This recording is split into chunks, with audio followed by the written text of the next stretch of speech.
अस्सलाम वालेकुम and welcome to another lecture on complex analysis. इस लेक्चर के अंदर हमारे पास distance between two complex numbers का टॉपिक है। हमने अब कॉम्प्लेक्स प्लेन के अंदर दो कॉम्प्लेक्स नंबर्स के दरमियान डिस्टेंस बताना है। तो इस टॉपिक के अंदर हमारे पास पिछले दो टॉपिक्स यूज होंगे। एक हमारे पास vector representation of complex numbers का टॉपिक यूज होगा, उसके अलावा हमारे पास मॉडुलस का टॉपिक भी यूज होगा। तो यहाँ पे हम इसको स्टार्ट करते हैं अपने कॉम्प्लेक्स प्लेन से। तो फॉर एग्जाम्पल यहाँ पे हमारे पास कॉम्प्लेक्स प्लेन है, this is complex plane.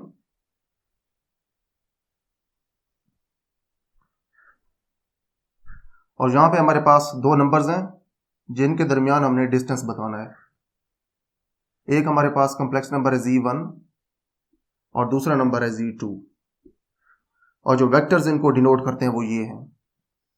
Z1 को ये वेक्टर डिनोट करता है और Z2 को ये वेक्टर डिनोट करता है। अब ये जो दोनों आपके पास पॉइंट्स हैं Z1 और Z2, इनके दरमियान जो डिस्टेंस है वो इतना है। अगर ये आपके पास डिस्टेंस है और आप डील कर रहे हैं वेक्टर्स के साथ, तो डिस्टेंस आपको वेक्टर्स के अंदर वेक्टर के मॉडुलस की फॉर्म में मिलेगा। अगर आपको ये वाला डिस्टेंस चाहिए तो आपको इस डिस्टेंस के बराबर एक और वेक्टर चाहिए जिस वेक्टर का आप मॉडुलस लें और वो जो मॉडुलस है वो इसी लेंथ के बराबर आ जाए। तो उसके लिए अगेन हम हेड टू टेल रूल को यूज करेंगे, लेकिन हेड टू टेल रूल जो है वो Z1 और Z2 के ऊपर हम एज इट इज अप्लाई नहीं करेंगे, लेकिन जो Z2 है उसका हमने अब यहाँ पे नेगेटिव वेक्टर लेना है। वो जो नेगेटिव वेक्टर है उसको हम Z1 के अंदर ऐड करेंगे और फिर हेड टू टेल रूल की हेल्प से हम उनका रिजल्टेंट लेंगे, फिर उस रिजल्टेंट का हमने मॉडुलस लेना होगा। तो यहाँ पे हमारे पास जो दूसरा वेक्टर है जो कि Z2 को डिनोट कर रहा है, उस वेक्टर का हमने नेगेटिव लेना है।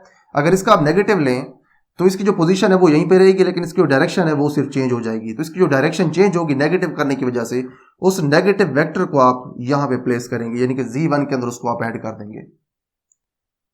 तो डायरेक्शन जो है वो सिर्फ चेंज होगी।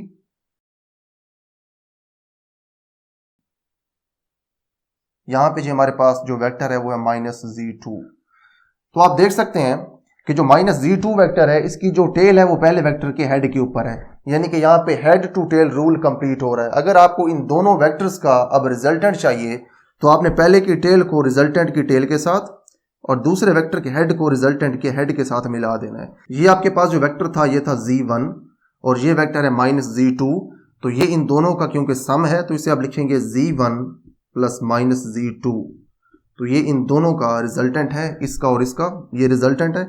इसको आप ऐसे भी लिख सकते हैं Z1 माइनस Z2। तो ये वाला जो वेक्टर है, इस वेक्टर को आप देख सकते हैं कि इसकी जो लेंथ है वो इस पोर्शन के बराबर है। अगर आपको इस पोर्शन का डिस्टेंस चाहिए या फिर Z1 और Z2 के दरमियान डिस्टेंस चाहिए तो हमने ये कहा था कि इस डिस्टेंस के बराबर लेंथ वाला एक वेक्टर होगा, उस वेक्टर का हमने मॉडुलस लेना होगा। तो इस डिस्टेंस के बराबर लेंथ वाला हमारे पास वेक्टर आ चुका है। इस वेक्टर का अगर आप मॉडुलस लेते हैं तो आपके पास ये वाली लेंथ आ जाएगी। For example this is Z1 minus Z2।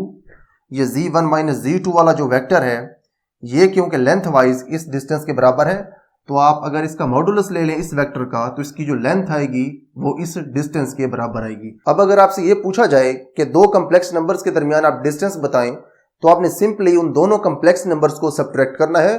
उसके रिजल्ट में आपके पास जो कॉम्प्लेक्स नंबर आएगा उसका आपने मॉडुलस लेना है। वो जो मॉडुलस होगा वो उन दोनों कॉम्प्लेक्स नंबर्स के दरमियान डिस्टेंस होगा। हम यहां पे एक एग्जांपल देखते हैं। For example we have two complex numbers.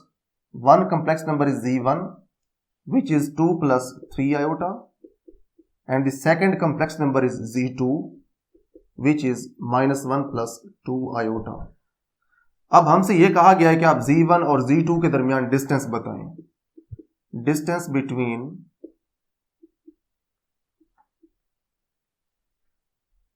Z1 and Z2। Z1 और Z2 के दरमियान जो डिस्टेंस है वो बराबर है Z1 minus Z2 modulus. Modulus का साइन लगाएंगे, Z1 की वैल्यू पुट करेंगे 2 प्लस 3 आयोटा, फिर माइनस है। उसके बाद Z2 की वैल्यू पुट करेंगे -1 प्लस 2 आयोटा मॉडुलस। उसके बाद ब्रैकेट्स ओपन कर देंगे 2 plus 3 iota plus 1 minus 2 iota. Real numbers को इकट्ठा कर लेंगे 2 प्लस 1 और जो इमेजिनरी नंबर्स हैं उनको हम इकट्ठा कर लेंगे। ये हो जाएगा जी 3 प्लस आयोटा उसके बाद नेक्स्ट हमने इसका मॉडुलस लेना है, क्योंकि ये हमारे पास एक कम्प्लेक्स नंबर बच गया है। इसका जो मॉडुलस है वो इस तरह से होगा कि इसका जो रियल पार्ट है उसका स्क्वायर प्लस इसका जो इमेजिनरी पार्ट 1 है उसका स्क्वायर और ऊपर स्क्वायर रूट।